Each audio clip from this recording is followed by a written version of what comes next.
ನಮಸ್ಕಾರ. Doctor DC. ಅಂತೇಳಿ ಉತ್ತರ ಕರ್ನಾಟಕ ನಾಗರಿಕರ ಅಭಿವೃದ್ಧಿ ಸಂಘದ ಅಧ್ಯಕ್ಷನಾಗಿ ಬೆಂಗಳೂರಿನಲ್ಲಿ ಕೆಲಸ ಮಾಡ್ತಾಯಿದ್ದೀನಿ. ಬಹುಶಃ ಪ್ರಾಥಮಿಕ ಹಂತದ ಶಿಕ್ಷಣದಲ್ಲಿ ಶಿಕ್ಷಣ ಗುಣಮಟ್ಟ ಕಡಿಮೆಯಾಗಿ ಈಗ SSLCಯಲ್ಲಿ 13 ಮಾರ್ಕ್ಸಿಗೆ ಪಾಸ್ ಮಾಡುವಂಥ ಸ್ಕೀಮನ್ನು ತರುವ ಸರ್ಕಾರ ಪ್ರಾಥಮಿಕ ಹಂತದಲ್ಲಿ ಶಿಕ್ಷಣವನ್ನು ಉತ್ತಮ ರೀತಿಯಲ್ಲಿ ಕೊಡಬೇಕು ಅನ್ನುವಂಥ ನಿಟ್ಟಿನಲ್ಲಿ ಕೆಲಸವನ್ನು ಮಾಡಬೇಕಾಗತ್ತೆ, ಆಲೋಚನೆಯನ್ನು ಮಾಡಬೇಕಾಗತ್ತೆ. ಮತ್ತು ಎಂಥ ಶಿಕ್ಷಕರನ್ನು ನೇಮಕಾತಿ ಮಾಡಬೇಕು ಅನ್ನೋದ್ರ ಬಗ್ಗೆ ಸ್ವಲ್ಪ ಪೂರ್ವ ಜ್ಞಾನವನ್ನು ಸರ್ಕಾರ ಇಟ್ಕೊಳ್ಬೇಕಾಗತ್ತೆ. PST ಟೀಚರ್ಸು ಸಾಕಷ್ಟು ಸಿಗುವಾಗ ಮತ್ತು ನೆಟ್ಟು ಸೆಟ್ಟು ಎಕ್ಸಾಮ್ಗಳನ್ನು ಮಾಡಿದ್ದೀರಿ, TET ಎಕ್ಸಾಮ್ಗಳನ್ನು ಮಾಡಿದ್ದೀರಿ. ಆ ಪರೀಕ್ಷೆ ಇರುವುದೇ ಗುಣಮಟ್ಟದ ಶಿಕ್ಷಣವನ್ನು ಕೊಡಲಿಕ್ಕೆ.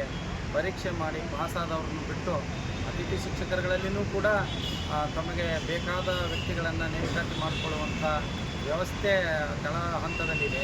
ಮೇಲಾಧಿಕಾರಿಗಳಿಗೆ ಇದು ವಿಚಾರಗಳು ತಿಳಿದಿಲ್ವೋ ಗೊತ್ತಿಲ್ಲ. ಅದರ ಜೊತೆಗೆ ಈಗ 15,000 ಏನು ಪ್ರಾಥಮಿಕ ಹಂತದ ಶಿಕ್ಷಕರನ್ನು ತುಂಬಿಕೊಳಕತ್ತಿದ್ದೀರಿ, ಅದಕ್ಕೆ TET ಪಾಸಾಗಿರುವಂಥ ವ್ಯಕ್ತಿಗಳನ್ನೇ ತುಂಬ್ಕೋಬೇಕು ಮತ್ತು PSTಗೆ B.Ed ಆದಂಥ ಶಿಕ್ಷಕರನ್ನು ಅಂದರೆ ಆಲ್ ಸಬ್ಜೆಕ್ಟನ್ನು ಟೀಚ್ ಮಾಡುವಂಥ ಶಿಕ್ಷಕರನ್ನೇ ನೇಮಕಾತಿ ಮಾಡಿಕೊಳ್ಳೋದು ಭಾಳ ಅಗತ್ಯ ಇದೆ.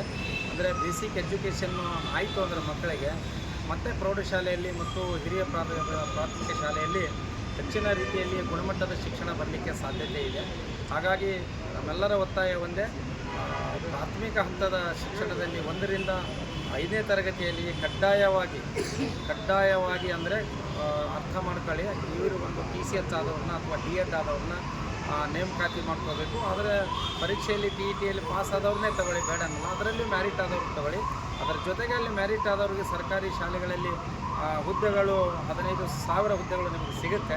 ಅವರೆಲ್ಲರೂ 15,000 ಹುದ್ದೆಗಳನ್ನು ಕೂಡ ಪ್ರಾಥಮಿಕ ಹಂತದಲ್ಲಿ ಎಷ್ಟು ನೀವು ನೇಮಕಾತಿ ಮಾಡಬೇಕಾಗಿದೆ 1ರಿಂದ 5ನೇ ತರಗತಿಗೆ ಅಲ್ಲಿ D.Ed ಆದವರೇ ಕಡ್ಡಾಯವಾಗಿರಬೇಕು ಅಂಥೇಳಿ ಒತ್ತಾಯ ಮಾಡ್ತೀವಿ. ಇಲ್ಲಿ ಇಲ್ಲದಿದ್ದರೆ ಉಗ್ರವಾದ ಹೋರಾಟವನ್ನು ಮಾಡ್ತೀನಿ. ಹೈದರಾಬಾದ್ ಕರ್ನಾಟಕ ಆಗಲಿ, ಮುಂಬೈ ಕರ್ನಾಟಕ ಆಗಲಿ ಮತ್ತು ಬೇರೆ ಭಾಗಗಳಲ್ಲಿ ಈ ಭಾಗದಲ್ಲಿಯೂ ಕೂಡ ಅನೇಕ ಶಾಲೆಗಳಲ್ಲಿ ಪ್ರಾಥಮಿಕ ಹಂತದಲ್ಲಿ 1ರಿಂದ 5ನೇ ತರಗತಿಯಲ್ಲಿ ಒಂದು ಶಿಕ್ಷಕರು ಅಥವಾ ಶಿಕ್ಷಕರೇ ಶೂನ್ಯ ಶಿಕ್ಷಕರು ಇರುವುದನ್ನು ನೋಡಿನೂ ನೀವು ಸುಮ್ಮನೆ ಕೂತಾಗ SSLC ಪರೀಕ್ಷೆಯಲ್ಲಿ ನೀವು ಏನು ಅಂಕಗಳನ್ನು ರಿಡ್ಯೂಸ್ ಮಾಡ್ತಾ ಇದ್ದೀರಲ್ಲ, ಶಿಕ್ಷಕರು ಕೊಡೋದು ಸಾಧ್ಯವಾಗದೇ ಇರೋದಕ್ಕೆ ಈ ರೀತಿ ಮಾಡ್ತೀರನ್ನುವಂಥದ್ದು ರಾಜ್ಯದಲ್ಲಿ ಜನಗಳಲ್ಲಿ, ಪಾಲಕರಲ್ಲಿ, ಪೋಷಕರಲ್ಲಿ ಭಯ ಹುಟ್ಟುವಂಥ ವಾತಾವರಣ ಇದೆ.